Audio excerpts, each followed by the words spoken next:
Are your Open XML PowerTools.NET application failing because of the Open XML PowerTools DLL? I'm Sophie Chen, a senior Windows support engineer. Let's fix those broken file references immediately. Before we begin our Open XML PowerTools troubleshooting, you can follow the link below for a professional environment review.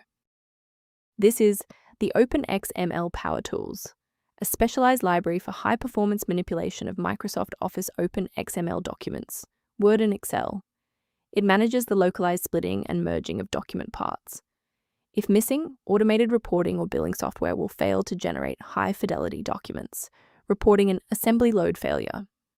With the explanation out of the way, let's refresh the affected files. This issue is best handled by the Windows Resource Protection Service. Open an elevated command prompt and enter sfc/scan now to allow Windows to identify and replace corrupted core files such as Open XML PowerTools DLL. If you're still seeing the missing file notification, we should attempt to force a synchronization between the software and the OS.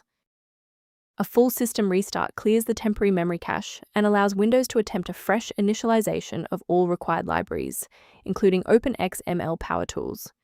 Before you reboot, make sure to bookmark this video or click the like button so you can easily find your way back to the next step once your PC is back up and running.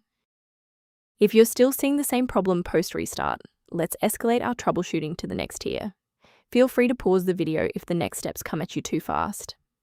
If you're still seeing that runtime message post-restart, it's time to reinstall the shared library components.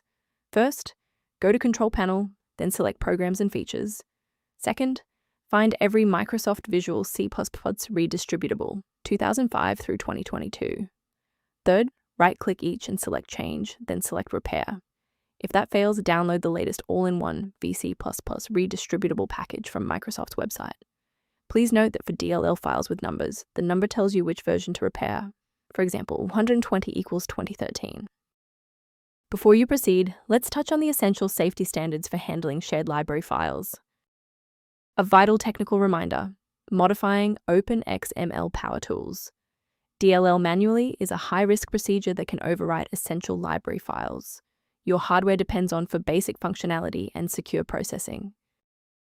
As an alternative to frequent manual checks, a secure maintenance utility can help keep your system environment on track.